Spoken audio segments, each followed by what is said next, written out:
type number 10,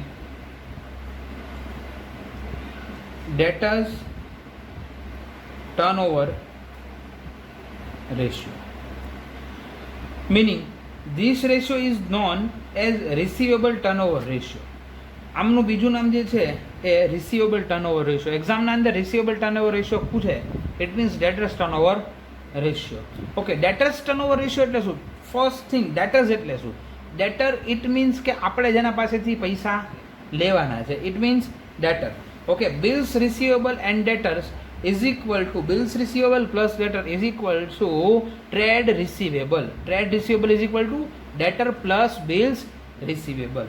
Okay, debtors turnover is equal to debtors turnover ratio is equal to credit sale upon average trade receivable. Okay, ડેટર્સ જોડે cells connected છે, ડેટર્સ જોડે cells connected છે, અને creditors જોડે purchase connected છે. Credit cells because of આપણે cells કરીએ છીએ એટલે આપણે એની પાસેથી અમાઉન્ટ લેવાની છે. ક્રેડિટ પરચેસ, ક્રેડિટર્સ એટલે શું? કે આપણે પરચેસ કર્યો તો આપણે એને અમાઉન્ટ આપવાની હોય. ફરી એકવાર એક્સપ્લેન કરું, debtors is equal to sales, creditors is equal to purchase. Debtors turnover ratio is equal to credit sales upon average trade receivable. Okay, credit sales is meaning, credit sales means total sales minus cash sales. See, credit sales is equal to total sales minus cash sales. My dear friends, total sales means શું થાય? Four example માનો કે at the end of the year total 15 લાખનું cell કર્યું છે, એમાંથી 2 લાખનું cache cell છે, તો એનો મતલબ 13 લાખનું કેવું સેલ હશે? ક્રેડિટ સેલ હશે. ફરી એકવાર એક્સપ્લેન કરું, total eight the end of the year 15 લાખનું સેલ છે. ફોર એક્ઝામ્પલ મંગળ સિક્કા દર્શિત સાહેબ 15 લાખનું પેટ્રોલ સેલ કરે છે, એના અંદર એમણે 2 લાખનું પેટ્રોલ કેશ સેલ કર્યું, તો બાકી એમણે ક્રેડિટ ઉપર યાની કે ઉધારી ઉપર કેટલું સેલ કર્યું? તો કે 13 લાખનું. Okay, credit sale is equal to total sales minus cash sales. Okay, ચલો હવે તો કે ભાઈ હવે average trade receivable is equal to opening trade receivable plus closing trade receivable divided by 2. Average કઈ રીતે ફાઇન્ડ થાય? Always average opening plus closing divided by 2. યાદ કરો, આની પહેલાની ટાઈપ સ્ટોક ટર્નઓવર રેશિયો, તો એના અંદર એવરેજ સ્ટોક કઈ રીતે ફાઇન્ડ કરતા? Opening stock plus closing stock divided by 2. Same છે, opening trade receivable plus closing trade receivable divided by 2. Okay my dear friends, તમને આમાં કલેક્શન પીરિયડ આવે છે. કલેક્શન પીરિયડ આપણે સમ કેલ્ક્યુલેટ કરાવીને પછી તમને લોકોને કેલ્ક્યુલેશન કરાવું છું. કલેક્શન પીરિયડ જે છે આપણે સમ કેલ્ક્યુલેટ થઈ જાય પછી આપણે કેલ્ક્યુલેટ કરીએ છીએ. ઓકે, ઇલસ્ટ્રેશન નંબર 29 માં આગળ વધી. Illustration number 29. From the following information of RR Limited, determine debtors turnover and collection period in month, weeks and days. Month, week and days. Okay, એ આપણે પછીનો ટોપિક છે. First will find debtors turnover ratio. See, debtors turnover ratio is equal to credit sales upon average trade receivable. Total sale is equal to 40,000. See, credit sale is equal to total sales minus cash sales. Okay, total sale is equal to 40,000. Cash sales is equal to 3,50,000. 40 lakh minus 3,50,000. 40 lakh minus 3,50,000. 36,50,000. આટલું clear થાય છે? ફરી એકવાર explain કરું. Debtors turnover ratio is equal to credit sale upon average trade receivable is equal to credit sale upon average trade receivable. Credit sale is equal to total sale minus cash sale is equal to credit sale. Okay, total sale is equal to total sale is equal to 40 lakh, cash sale is equal to 3,50,000.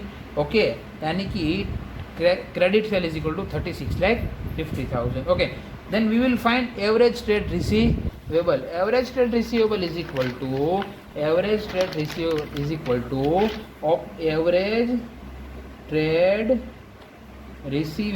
equal to opening stock plus closing stock divided by 2. See, opening stock is equal यानी कि opening stock in the sense opening debtors and bills receivable यानी कि opening trade receivable plus closing trade receivable divided by 2. Opening trade receivable is equal to 4 lakh, closing trade receivable is equal to 3,30,000 divided by 2. 4 lakh plus 3,30,000, 7,30,000 divided by 2. It means 3,65,000. Then average trade receivable 3,65,000. 36,50,000 upon 3,65,000. Our answer is 10 times.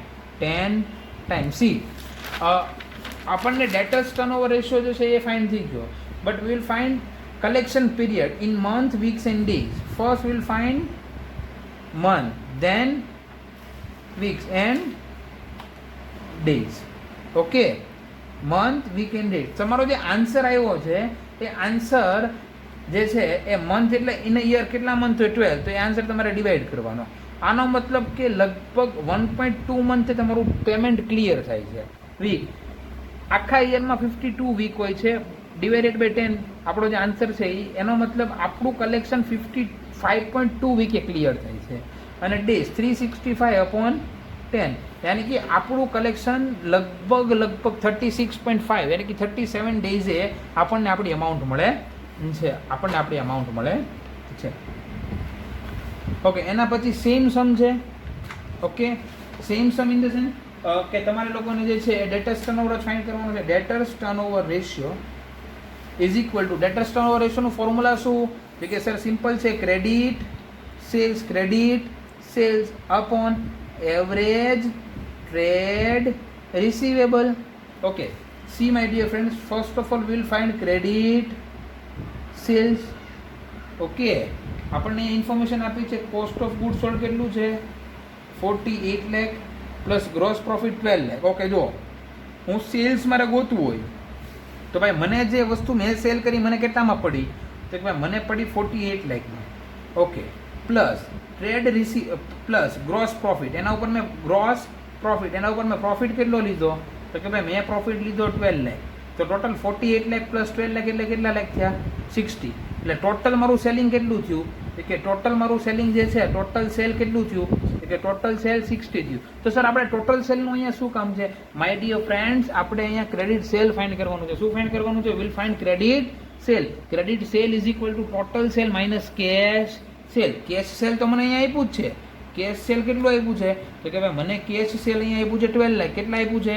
12 lakh. Okay, તો મારે total cell તો find કરવું પડે. Total cell કેટલું મેળવું? 60 lakh. Sir total cell આપ્યું નથી? નહીં, ટોટલ સેલની હિન્ટ આપી છે. શું આપ્યું છે સાહેબ? હિન્ટ આપી છે. શું આપ્યું છે? હિન્ટ આપી છે. કેવી હિન્ટ આપી છે? કે ભાઈ cost of good sold plus gross profit. એટલે તમારું શું મળી જાય?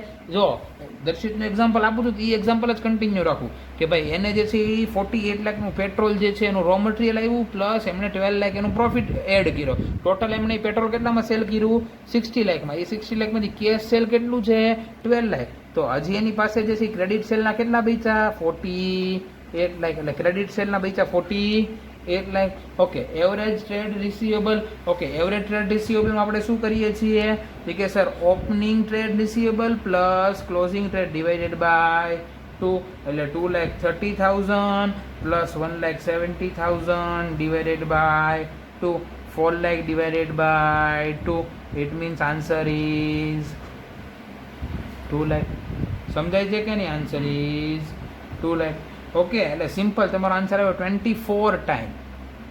કેટલા? એટલે એક યરમાં આપણને 24 ટાઈમ પૈસા જે છે એ મળી જાય છે. આપણને 24 ટાઈમ પૈસા મળી જાય. કલેક્શન પીરિયડમાં મેં તમને કીધું કે મંથ 12 છે, વીક 52 છે, ડેઝ 365 છે. Divided by 24 divided by 24 divided by 24. Okay, આમાં તમને ખાલી કલેક્શન પીરિયડ જે છે એ ડેઝનો જ તે ફાઇન્ડ કરવાનો કીધો છે. એટલે આ મેં તમને કેલ્ક્યુલેશન કરીને બતાવ્યું. બટ 365 ડિવાઇડેડ બાય 24 યાની કે 15.21 એટલે રાઉન્ડ અરાઉન્ડ તમને 15 ડેઝે અમાઉન્ટ મળે છે. રાઉન્ડ અરાઉન્ડ તમને 15 ડેઝે અમાઉન્ટ મળે છે. કેટલા ડેઝ અમાઉન્ટ? 10. ટાઈપ નંબર 9માં ક્રેડિટ ડેટર્સ ટર્નઓવર રેશિયો. તો ટાઈપ નંબર 10માં creditors turnover ratio. formula is credit purchase upon average trade payable. See, debtors turnover ratio ના અંદર જે છે એ ક્રેડિટ સેલ્સ હતું અપોન એવરેજ ટ્રેડ રિસીવેબલ. આના અંદર જે છે credit purchase average trade payable. Because of creditor it means આપણે પે કરવાના છે. આપણે કોને પે કરવાના હોય માય ડિયર ફ્રેન્ડ્સ? આપણે જેના પાસેથી પરચેસ કર્યું એને આપણે શું કરવાના હોય? પે કરવાના હોય. It means credit purchase upon average trade payable. Payable means આપણે પે કરવાના છે.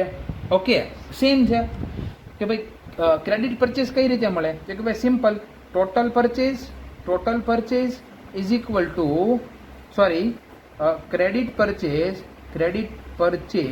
Is equal to total purchase minus cash purchase. ફરી વાર એક્સપ્લેન કરું. Credit purchase is equal to total purchase minus cash purchase.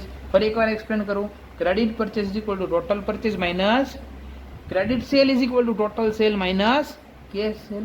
Okay, then average trade payable, it means opening trade payable plus closing trade payable divided by 2. Simple formula છે. આમાં કશું જે છે ક્યાંય જે છે ટફ નથી. ઓકે, એવરેજ ટ્રેડ રિસીવેબલમાં opening trade receivable plus closing trade receivable divided by 2. Average trade પેબલમાં opening trade payable plus closing trade payable divided by 2. Okay, sum number 31, illustration number 31. From the following information of AB Company Limited, calculate creditor turnover and payment period in month, weeks and days. Okay, first creditor turnover ratio is equal to credit purchase upon average trade payable. See, first we will find credit purchase. It means total purchase minus cash purchase. Total purchase is 30 lakh. Then cash purchase is 4 lakh. It means credit purchase is 26 lakh. 26 lakh. Then average trade payable.